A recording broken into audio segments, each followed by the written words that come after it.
Dan terima kasih juga untuk kesempatannya, saya masih diberikan kesempatan untuk bisa membagikan sedikit dari firman Tuhan. Karena tema bulan kita hari ini Simplicity Works, ya makanya hari ini saya bukan khotbah, bukan sharing, tapi membagikan sesuatu firman Tuhan yang simple-simple aja Bapak Ibu ya. Jangan yang terlalu rumit, karena di luar kita udah rumit. Jadi ketika kita hari Minggu datang, kita mendapatkan firman Tuhan yang simple. Ya. Nah, tapi ketika saya mendapatkan kabar dari pastor untuk membagikan sedikit firman Tuhan pada hari ini, dan saya dikasih tahu temanya adalah Simplicity Works. Nah, simplicity itu berbicara tentang kesederhanaan Bapak Ibu, ya, kesederhanaan. Waktu saya terima WhatsApp-nya itu, saya pikir oke, temanya tentang simplicity, artinya mungkin kesederhanaan. Saya pikir mungkin temanya nggak gitu sulit-sulit banget lah gitu ya. Maksudnya bukan tema yang tentang bagaimana banget, tapi tentang kesederhanaan yang harus kita buat. Nah, tapi ketika saya mencoba mempersiapkan materi untuk hari ini, ternyata nggak simple Bapak Ibu. Ya, ternyata nggak sesuai dengan namanya nih, nggak sesuai dengan namanya simplicity. Kenapa Bapak Ibu? Karena ternyata untuk mencapai sebuah kesimpulan itu rumit juga Bapak Ibu ya. Jadi gimana caranya untuk mencapai segala sesuatu yang gak rumit atau disederhanakan. Apalagi kita sekarang hidup di dunia yang penuh dengan kerumitan, complexity, betul ya Bapak Ibu. Banyak informasi yang bisa kita terima, yang kita gali, yang kita cari tahu lewat Google, lewat Instagram mungkin, atau lewat YouTube, segala macam. Sehingga kita hari-hari ini mendapat informasi yang terlalu banyak. Mendapatkan informasi yang terlalu banyak, entah itu kabarnya benar, entah itu kabarnya nggak benar, tapi ketika kita sudah masuk kabar itu ke dalam pikiran kita udah baca, itu secara otomatis otak kita itu merespon. Ya, secara otomatis otak kita tuh merespon, ternyata ada sumbernya, ada berita tentang ini ya. Ada berita tentang itu ya. Nah, kita pun juga nggak tahu apakah berita itu benar atau enggak, kita juga nggak tahu. Nah, makanya seringkali kehidupan setiap hari kita itu karena terlalu banyak informasi yang masuk ke dalam otak kita, sehingga menjadi bahasa Sundana rudet gitu otaknya. Menjadi kompleks otak kita. Nah, sedangkan ketika saya berpikir kita ini sebenarnya hidup itu pengennya yang simple-simple aja. Benar ya Bapak Ibu ya? Kerja pengennya simple, ya cari uang pengennya simple, pengen kemana pengennya lancar, pengennya nggak stres gitu, pengennya itu sesuatu hal yang oke deh nggak apa-apa Tuhan ada masalah, tapi jangan susah-susah ya, gampang-gampang aja masalahnya, ya setiap dari kita pasti pengennya hal itu, benar ya Bapak Ibu ya, nggak pengen kita setiap hari itu udah nggak apa-apa Tuhan. Sok hal yang sulit kasih ke saya nggak apa-apa. Nggak mungkin Bapak Ibu. Kita setiap hari itu pasti pengen hal yang simple. Semuanya simple, makanan simple. Sekarang rubah juga terkenal aja dengan yang minimalis. Yang simple-simple. Nah, tapi permasalahannya di tengah dunia yang kompleks, gimana hidup kita bisa menjadi simple. Ya, di saat kita harus mengambil sebuah keputusan, banyak yang kita pertimbangkan hari-hari ini. Yaitu tadi karena mungkin banyak informasi yang kita dapat ketika kita mengambil keputusan, terlalu banyak informasi sehingga membuat diri kita ini, otak kita ini jadinya pusing sendiri, kompleks. Sehingga kita sulit untuk mengambil keputusan mana yang benar dan tidak. Ya. Nah, ada seorang Mark Zuckerberg, tahu ya Bapak Ibu, seorang founder dari Facebook. Saya pernah membaca artikel dan kalau Bapak Ibu tahu juga kalau lihat di sosial media dia itu pakai bajunya tuh simple-simple aja ya. Orangnya kaya banget, hartanya triliunan Bapak Ibu, tapi pakai bajunya simple, ya, sederhana. Nah, kenapa? Karena dia itu mencoba mensimpelkan segala sesuatu yang mungkin bisa menjadi simple. Karena banyak hal kompleks lainnya yang harus dia hadapi di luar sana. Jadi segala sesuatu yang dia bisa buat jadi simple, dia akan berusaha menyederhanakannya. Nah, seringkali kalau kita sebaliknya Bapak Ibu, hal yang simple kadang-kadang dibuat menjadi rumit. Ya, hal yang kecil kadang-kadang dibuat menjadi besar. Karena apa?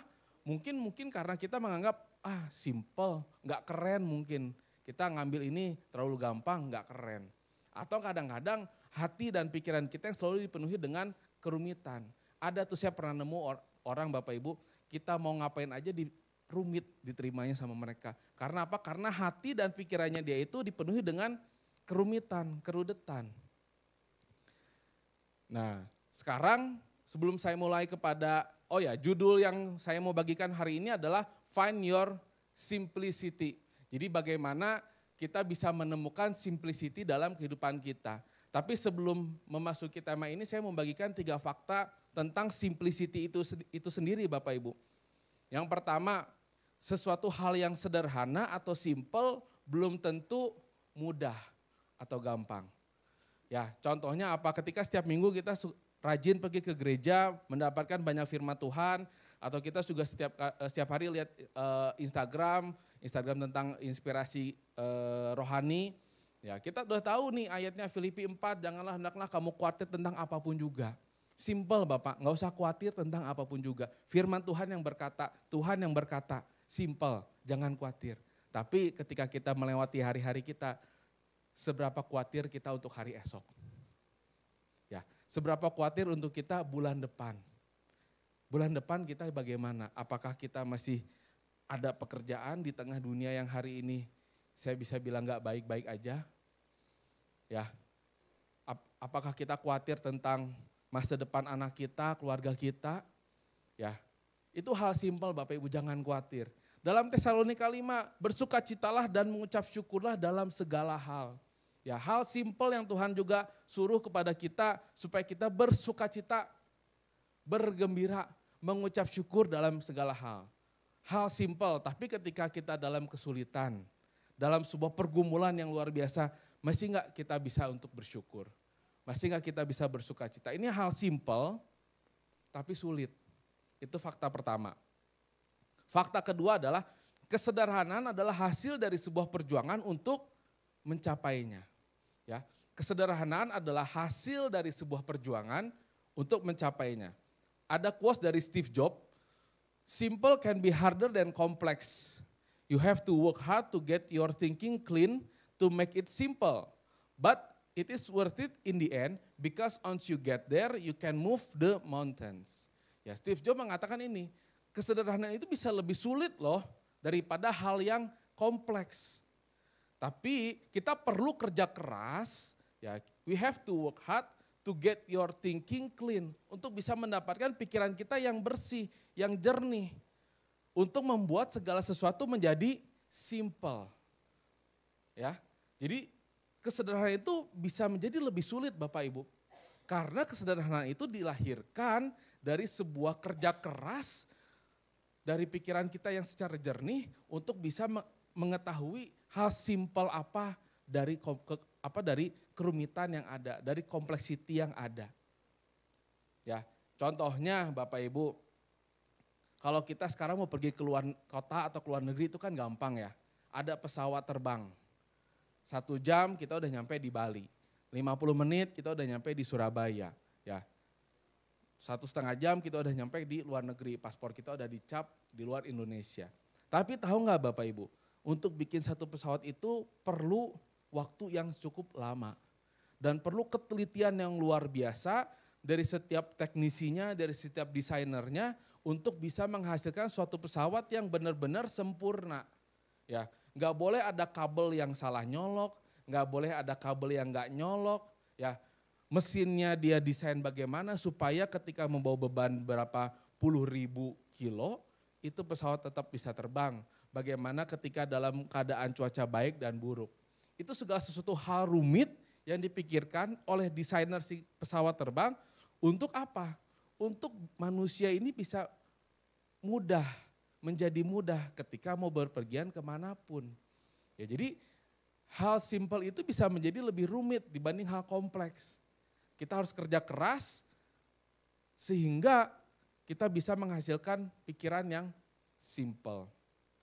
Nah, yang ketiga Bapak Ibu, yang ketiga adalah simplicity is the key to the clarity atau kejelasan. Nah, ini ada ada gambarnya, backgroundnya. Ya, simplicity, kesederhanaan adalah untuk kunci dari kita melihat sebuah kejelasan.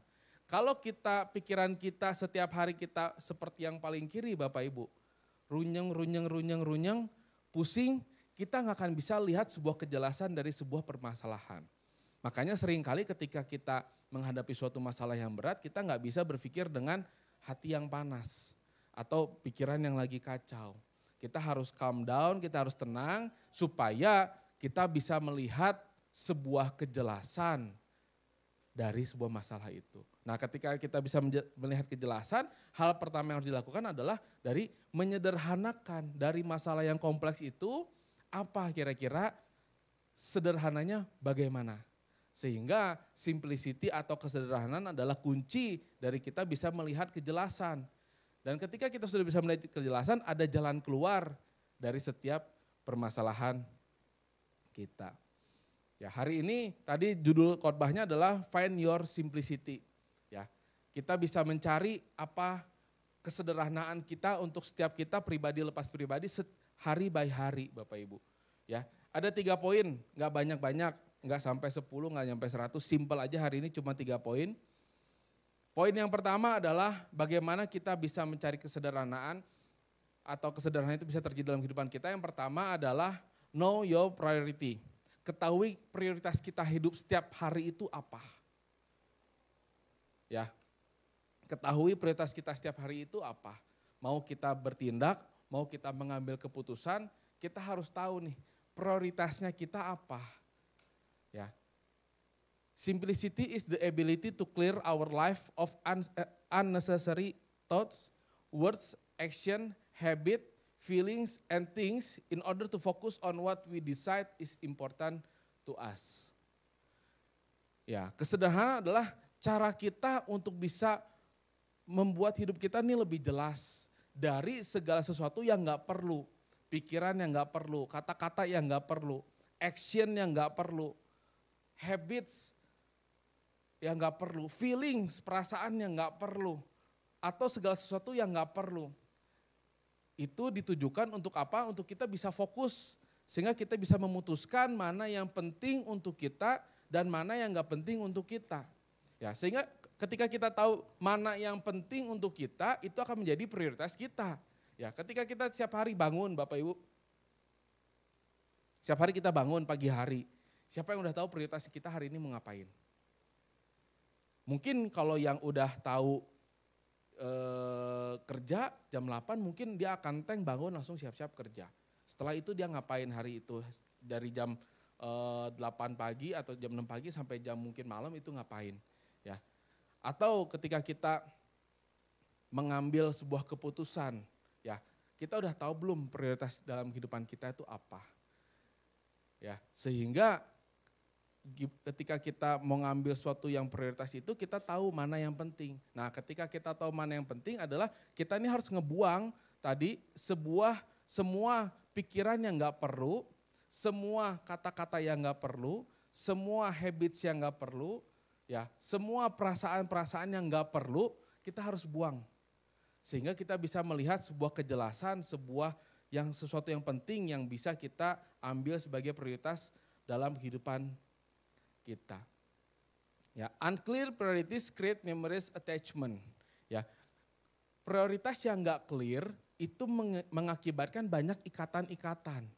Contoh Bapak Ibu, ya, ketika kita mengambil keputusan, ketika kita nggak tahu nih prioritas kita mana, yang penting mana, kita berusaha untuk menyenangkan semua orang mungkin. Kita bingung, aduh, kalau saya ngambil ini, kira-kira si itu gimana ya? Duh, kalau saya ngambil keputusan ini, si itu gimana ya? Atau ketika kita setiap hari bangun, kita harusnya melakukan prioritas kehidupan kita bekerja atau apa, tapi ketika nggak jelas prioritas hidup kita mungkin banyak tergoda oleh ajakan orang lain. Udah ya hari ini yuk kita nongkrong aja lah, ngapain lo kerja capek-capek, ngapain ini segala macem. Ya karena kita nggak tahu prioritas hidup kita tuh apa Bapak Ibu.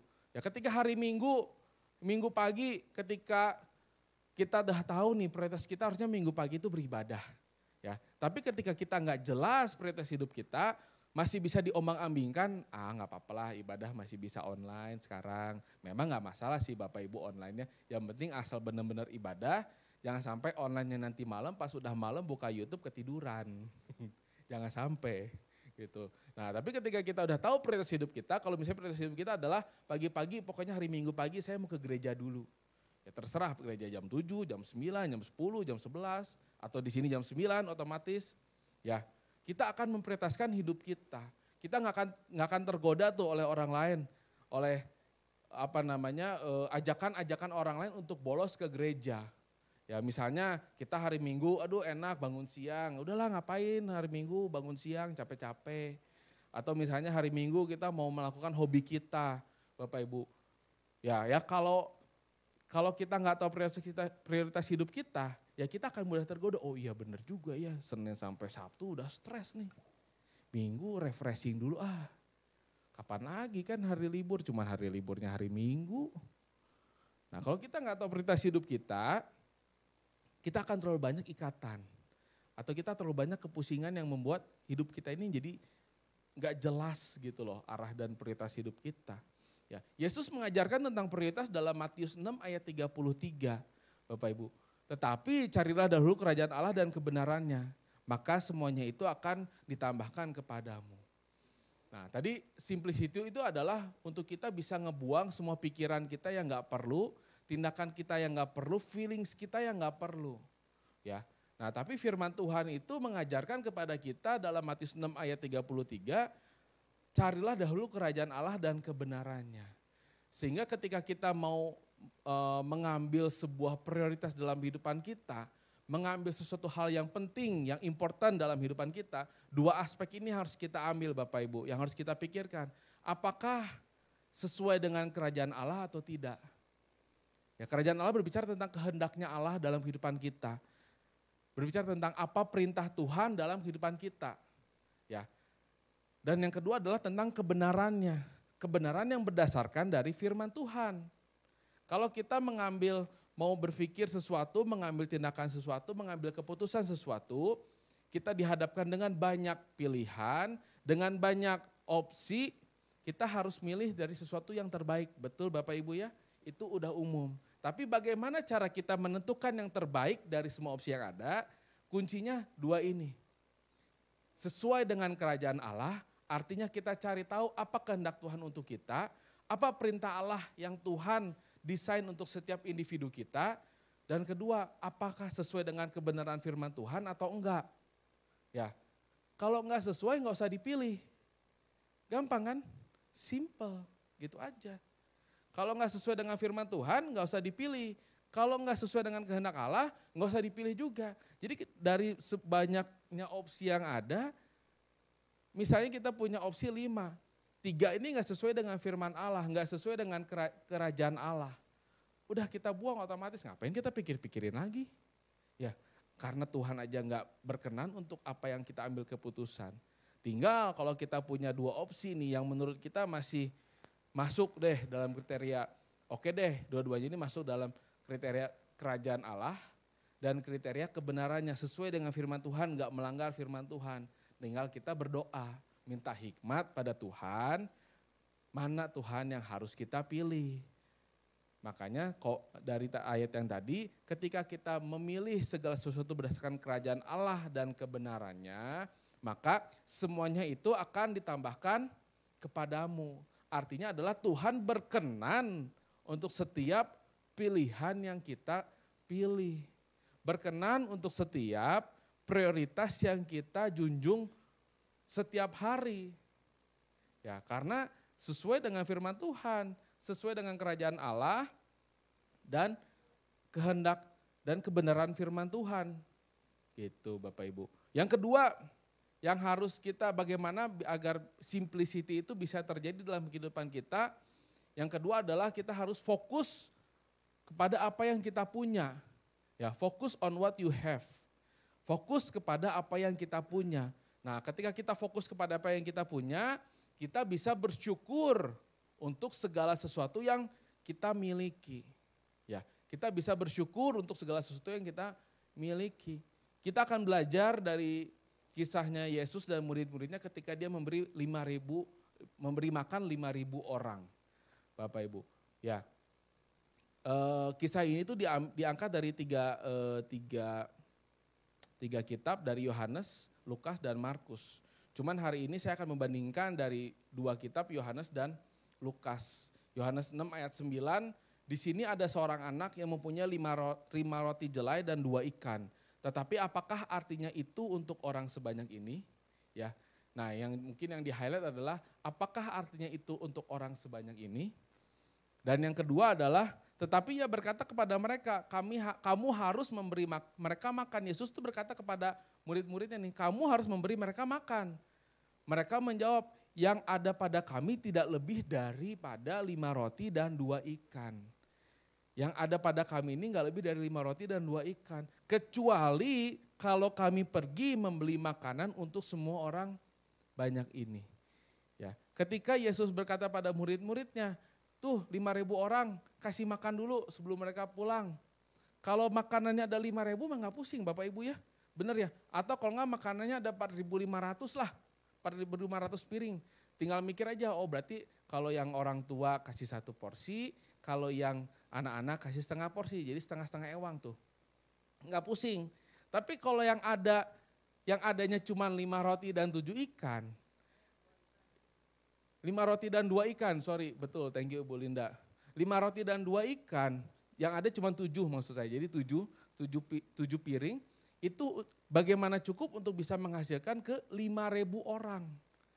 Nah, di sini yang kita ketahui murid-muridnya Yesus itu adalah, tetapi apakah artinya itu untuk orang sebanyak ini? Ya, seringkali kita nggak suka bersyukur untuk hal-hal kecil yang kita punya, Bapak Ibu. Ya, kita nggak bersyukur. Dan kedua, kita suka menyepelekan hal kecil untuk apa yang kita miliki sekarang. Itu renungan kita untuk Yohanes 6 ayat 9. Untuk Lukas 9 ayat 13 adalah, kecuali kalau kami pergi membeli makanan untuk semua orang banyak ini. Ya, seringkali kita fokusnya untuk apa yang kita nggak punya. Ya, untuk apa yang kita nggak punya fokusnya. Dan kita mencoba untuk mencari alasan dari apa yang kita nggak miliki itu. Ketika di kantor, kalau saya meeting, kadang-kadang staff saya suka ngomong, Pak, iya tapi kan kita nggak punya ini. Ininya belum ada. Atau misalnya ininya kurang. Gimana bisa rame atau apa segala macam gitu. Saya sering kali bilang, mungkin kita nggak punya sekarang, tapi apa yang kita punya. Ya, dari yang punya itulah kita pikirin gimana caranya supaya step by step kita bisa mencapai apa yang menjadi tujuan kita. Bukan fokus kita jadi kepada apa yang nggak punya. Kita nggak punya ini Pak, ya terus kalau kita nggak punya gimana? Kita punyanya apa? Fokus pada yang punya. Seringkali kita juga gitu. Kita seringkali fokus kita itu, masalahnya kita nggak punya ini Pak. Masalahnya kita nggak ada ini kok. Masalahnya kita bla bla bla. Bukan kita berpikir dari, oh oke, kita harus mencapai suatu tujuan kita, ada suatu harus mencapai sebuah permasalahan yang harus kita selesaikan, keputusan yang kita ambil, kita harusnya berpikir dari, oke, kita punyanya apa. Dari kita punyanya apa, kita bisa melakukan sesuatu. Ya iya benar kan, kita nggak punya, kita bisa ngapain gitu. Kalau kita punya, kita bisa melakukan sesuatu. Ya sama seperti Yesus, responnya Yesus adalah, ketika ada murid-muridnya berkata seperti itu, kalau dalam Yohanes 6 ayat 9 nih, tetapi apakah artinya untuk orang sebanyak ini? Ketika muridnya bingung, respon Yesus bingung juga enggak? Enggak kan? Repot tuh kalau Yesus responnya bingung. Oh iya juga ya, benar juga ya. Ini 5.000 orang kita kasih makan apa? Yesus bisa muter-muter sendiri tuh pikirannya. Atau kalau enggak dalam ayat yang tadi satu lagi. Ya, yang kecuali kalau kami pergi membeli makan untuk semua orang banyak ini. Yesus berkata, kalau responnya Yesus kayak gini nih, oh iya benar juga ya, sok lu pergi dulu dah, cari makan dulu sana.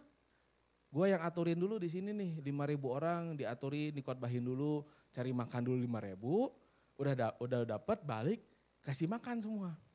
Nah, tapi kan responnya Yesus nggak kayak gitu Bapak Ibu. Responnya Yesus tuh simple. Yang ada dalam Yohanes 6 ayat 11. Ya. Lalu Yesus mengambil roti itu dan mengucap syukur dan membagi-bagikannya kepada mereka yang duduk di situ. Demikian juga dibuatnya dengan ikan-ikan itu sebanyak yang mereka kehendaki. Respon Yesus itu dari ketika murid-muridnya cuma ngomong Yesus, cuma ada 5 roti dan 2 ikan. Ya. Respon Yesus enggak kompleks, enggak bingung, enggak rudet gitu. Enggak jadi kesal. Tapi respon Yesus adalah Yesus mengambil roti itu dan mengucap syukur. Ya. Yesus mengambil roti itu dan mengucap syukur dan membagi-bagikannya roti itu kepada semua orang yang duduk. Jadi responnya Yesus untuk setiap masalah yang ada itu simpel Bapak Ibu. Dia tahu dia cuma punya ini 5 roti dan 2 ikan. Ya. Setelah dia tahu dia mengucap syukur udah. Dan setelah itu dia membagikannya dan mujizat terjadi. Benar ya Bapak Ibu ya, 5.000 orang itu semuanya makan dengan kenyang, bukan makan dengan mengisi perut. Ya Bapak Ibu kalau baca firman Tuhan, 5.000 orang itu makan dengan kenyang sekali. Bukan dengan ya udah sok kopel weh, nih sedikit-sedikit yang penting perutnya keisi dulu ya. Enggak Bapak Ibu, dari apa yang Yesus punya sedikit bisa menjadi sesuatu hal yang berkelimpahan. Kuncinya adalah yang pertama mengucap syukur dan membagi-bagikan. Membagi-bagikan itu berbicara tentang bekerja, terus bertindak Bapak Ibu. Ya. Jadi respon kita adalah bersyukur untuk segala sesuatu yang kita miliki. Nah, poin yang kedua tadi kan fokus pada apa yang kita miliki. Yang pertama tadi bersyukur, yang kedua adalah setia Bapak Ibu. Setia dalam perkara yang kecil. Ya, setia dalam perkara kecil kita ambil dari Matius 25 ayat 21. Maka kata Tuhannya itu kepadanya, baik sekali perbuatanmu itu, hai hambaku yang baik dan setia. Engkau telah setia dalam perkara kecil, aku akan memberikan kepadamu tanggung jawab dalam perkara yang besar. Masuklah dan turutlah dalam kebahagiaan Tuhanmu. Jadi ketika kita setiap hari pengen hidup secara simplicity, secara sederhana, ya poin yang kedua tadi adalah kita fokus aja kepada apa yang kita punya. Ya, kalau kita nggak fokus kepada apa yang kita punya, pikiran kita jadi pusing, mencari masalah-masalah yang ada. Yang pertama tadi harus bersyukur, yang kedua adalah setia aja Bapak Ibu. Bisa bilang kanan kiri setia aja.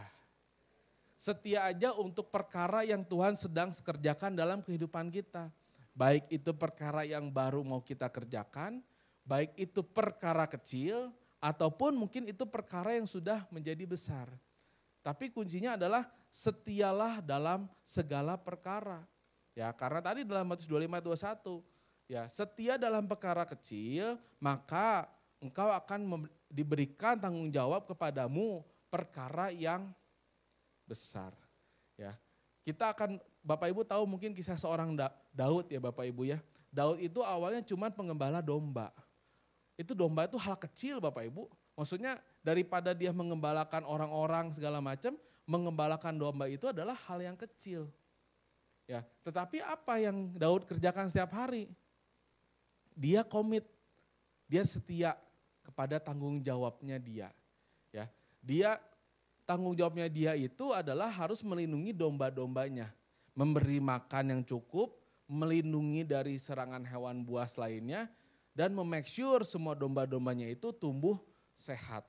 Itu memang tanggung jawab yang dibilang mudah, enggak. Sulit Bapak Ibu. Kenapa? Karena dia harus melindungi dombanya dari hewan buas lainnya. Dari serigala, dari hewan-hewan lainnya. Sehingga ketika ada hewan buas lainnya, yang harus pertama pasang badan adalah Daud. Ya, Daud itu pasang badan untuk setiap domba-dombanya. Even cuman domba yang dia hilang pun juga ya udahlah gitu ya. Tapi dia bertanggung jawab untuk hal kecil. Tapi kalau kita tahu kisah hidupnya Daud, dia akhirnya menjadi seorang raja. Ya, dia dipercayakan hal besar lainnya oleh Tuhan untuk memimpin sebuah negara. Untuk memimpin sebuah negeri. Yang awalnya cuma dia mengembalakan domba, ya perkara kecil dia setia. Ketika Tuhan tahu dia setia dalam perkara kecil, Tuhan juga akan mempercayakan perkara yang besar. Dan ketika dipercayakan hal yang besar, dia pun juga setia. Karena kita nggak mungkin mendapatkan sesuatu yang besar, nggak mungkin kita bisa setia dalam perkara besar, kalau dalam perkara kecil aja kita nggak setia Bapak Ibu.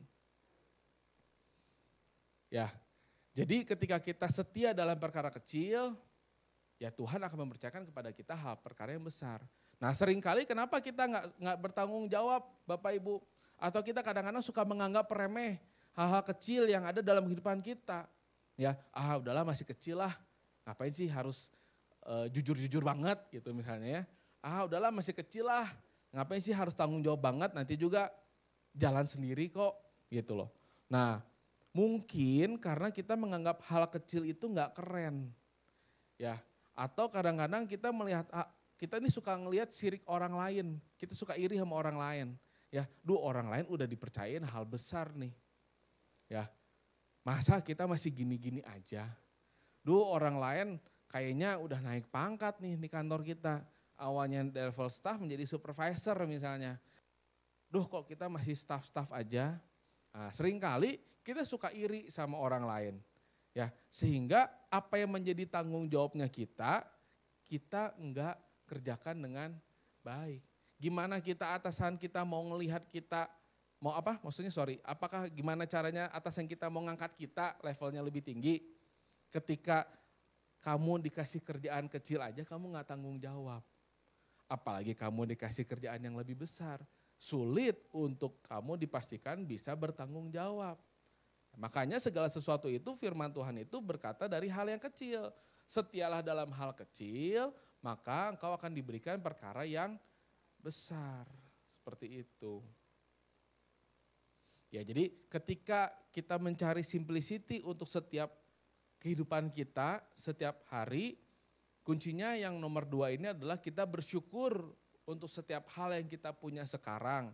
Untuk setiap resource, untuk setiap sumber daya yang kita punya sekarang, dan tetap setia melakukannya.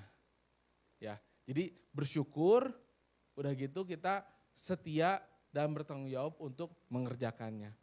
Jadi kita enggak simple aja gitu aja Bapak Ibu, bersyukur dan mengerjakan. Enggak usah pikir yang rumit-rumit lainnya. Nanti hal rumit-rumit lainnya Tuhan yang akan siapkan untuk kita. Enggak usah kita pikirin, Tuhan, saya udah bersyukur nih, udah setia dalam perkara kecil nih. Mana dong perkara besarnya? Enggak usah pikirin itu. Yang penting tugas kita itu adalah bersyukur dan setia. Ya, maka Tuhan akan memberikan mujizat untuk setiap pergumulan kita. Ya, poin yang ketiga yang mau saya bagikan bagaimana supaya kita bisa menemukan simplicity dalam kehidupan kita. Yang ketiga adalah trust with God plan. Ya, kita percaya aja sama rencananya Tuhan. Ya. Kita percaya aja sama rencananya Tuhan. Nah, dari sini kita juga ada sebuah perundungan dari ayat firman Tuhan dari 2 Raja-Raja 5 ayat 11, itu berbicara tentang Nabi Naaman. Bapak Ibu tahu Nabi Naaman ya? Nabi Naaman itu punya penyakit kulit, terkena penyakit kulit. Nah, ketika dia udah tahu tuh ada seorang nabi yang bisa menyembuhkan dia, nah dia datang kepada Elisa. Ya, datang kepada Elisa, membawa semua pasukannya, asisten-asistennya, datang kepada Elisa. Nah, ketika dia sudah datang ke tempat Elisa berada, wakilnya Elisa itu keluar. Jadi bukan Elisanya yang keluar Bapak Ibu, wakilnya keluar untuk menemui Naaman. Ya, dia bilang, Naaman, kamu mandi aja di Sungai Yordan sebanyak 7 kali. Ya, mandi di Sungai Yordan 7 kali. Nah, tapi apa responnya Naaman untuk hal itu? Nah, itu ada dalam Raja-Raja 5 ayat 11 sampai 13. Saya bacakan cepat aja untuk Bapak Ibu semua. Tetapi pergilah Naaman dengan gusar sambil berkata, aku sangka bahwa setidak-tidaknya ia datang keluar dan berdiri memanggil nama Tuhan Allahnya, lalu menggerak-gerakkan tangannya di atas tempat penyakit itu dan dengan demikian menyembuhkan penyakit. Ya, dia pikir itu Elisa akan keluar menghadap dia nih, udah gitu dia berdoa memegang nama Tuhan, menumpangkan tangannya istilahnya seperti itu, lalu penyakitnya jadi sembuh. Pikirnya Naaman seperti itu. Tapi ayat ke-12, bukankah Abana dan Parpar, sungai-sungai Damsik lebih baik dari segala sungai di Israel? Bukankah aku dapat mandi di sana dan menjadi tahir? Kemudian berpalinglah ia dan pergi dengan panas hati. Ayat yang ke-13, tetapi pegawai-pegawainya datang mendekat serta berkata kepadanya, Bapak, seandainya nabi itu menyuruh perkara yang sukar kepadamu, bukankah Bapak akan melakukannya? Apalagi sekarang, ia hanya berkata kepadamu, mandilah dan engkau akan menjadi tahir. Ya, Naaman ini mungkin bisa kita kaitkan dengan kehidupan kita setiap hari adalah seringkali kita ini suka nggak percaya dengan jalannya Tuhan, Bapak Ibu. Ya, jalannya Tuhan itu adalah ketika kita mau melewati pergumulan kita, Naaman itu harus mandi 7 kali di sungai Yordan. Ya, sedangkan sungai Yordan itu sungai yang kotor. Logikanya adalah gimana caranya badannya yang penuh dengan sakit, kulit yang penuh dengan sakit kusta, ya. Tapi dia harus mandi di sungai yang kotor juga. Malah yang ada takutnya luka-lukanya menjadi infeksi dan segala macam. Ya, kenapa dia bilang tadi enggak mandi di sungai Abana, Parpar atau sungai Damsik itu lebih baik daripada segala sungai di Israel. Ya. Nah, seringkali apa yang Tuhan mau kerjakan atau apa yang Tuhan rencanakan dalam kehidupan kita itu enggak sesuai dengan apa yang kita mau, apa yang kita pikirkan, Bapak Ibu. Karena ada ayatnya dalam Yeremia 29 ayat 11, sebab aku ini mengetahui rancangan-rancangan apa yang ada padaku mengenai kamu. Demikianlah firman Tuhan, yaitu rancangan damai sejahtera dan bukan rancangan kecelakaan, untuk memberikan kepadamu hari depan yang penuh dengan harapan. Ya, karena apa? Karena Bapa ini, Tuhan kita ini mengetahui rancangan untuk setiap kehidupan kita. Ya, demikianlah firman Tuhan, rancangan Tuhan itu rancangan damai sejahtera, bukan rancangan kecelakaan. Satu lagi ayat Bapak Ibu, Amsal 3 ayat 5-6. Percayalah kepada Tuhan dengan segenap hatimu dan janganlah bersandar kepada pengertianmu sendiri. Akuilah dia dalam segala lakumu, maka ia akan meluruskan jalanmu. Nah, seringkali kita bersandar kepada pengertian kita sendiri. Sehingga setiap hari ketika kita mengalami semua permasalahan yang rumit, kita ini terlalu bersandar kepada pengertian kita sendiri.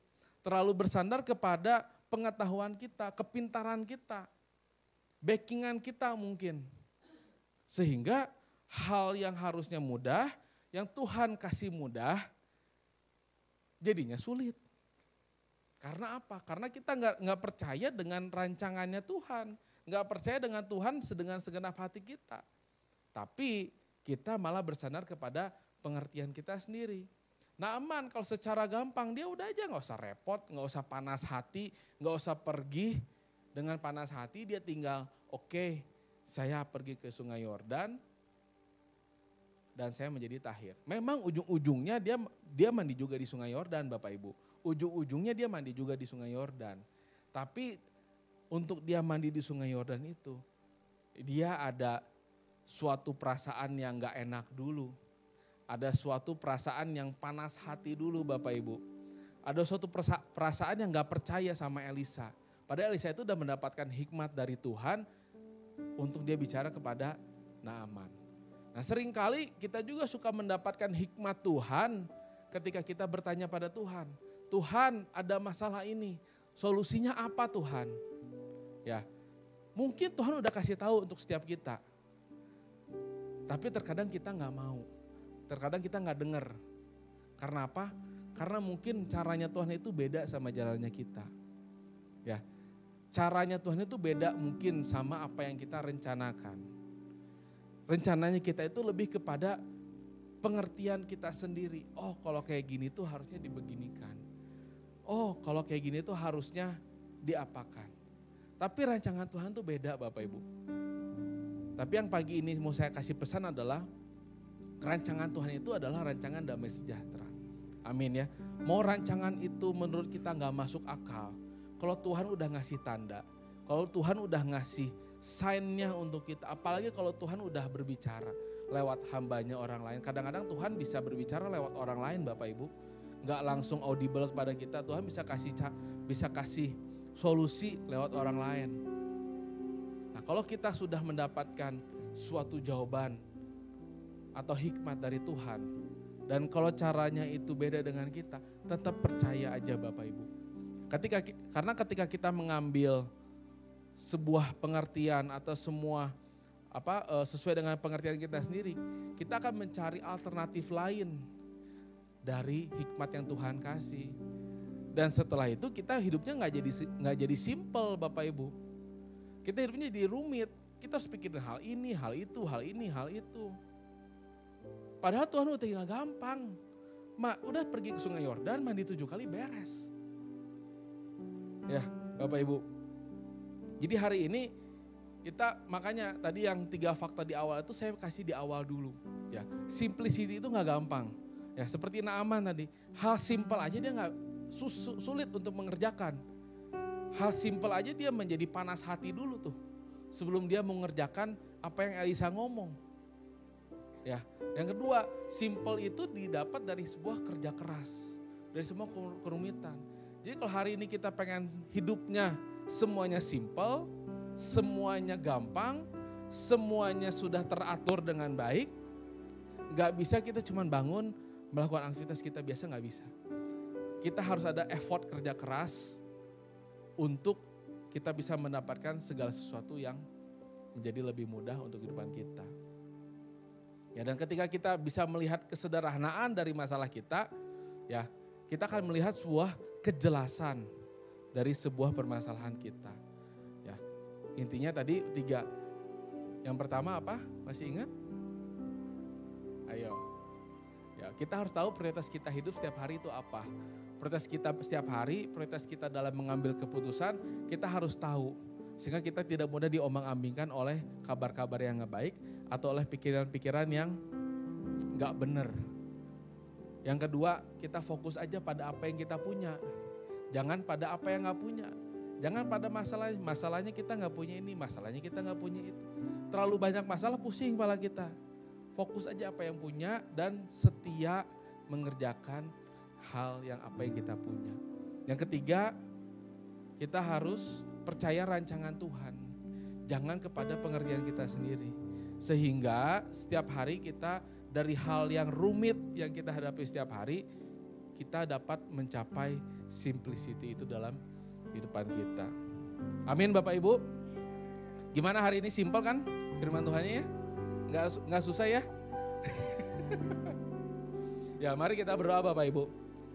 Bapak, kami bersyukur ya Tuhan untuk hari ini Tuhan, untuk setiap firman Tuhan yang sudah Engkau bagikan dalam kehidupan kami. Kami yakin percaya Tuhan, firman Tuhan yang sudah ditaburkan dalam setiap hati kami, Kau yang akan membuat gembur setiap hati kami ya Tuhan. Kau akan membuat semuanya bertumbuh, berbuah berkali-kali lipat dalam setiap hati kami ya Tuhan. Terima kasih Tuhan, kami yakin percaya Tuhan Kau yang menyertai setiap kehidupan kami setiap hari ya Tuhan. Kau yang menuntun setiap kehidupan kami ya Tuhan. Kau yang menuntun setiap langkah hidup kami ya Tuhan. Sehingga apapun yang kami kerjakan, Tuhan yang memberikan hikmat kepada kami, Tuhan yang memberikan rancangan-Mu yang terbaik untuk kami ya Tuhan. Dan kami dapat melewati hari-hari kami dengan penyertaan daripada Engkau. Terima kasih Tuhan Yesus, terpuji nama-Mu Tuhan, dalam nama Tuhan Yesus kami berdoa dan ucap syukur. Haleluya, amin.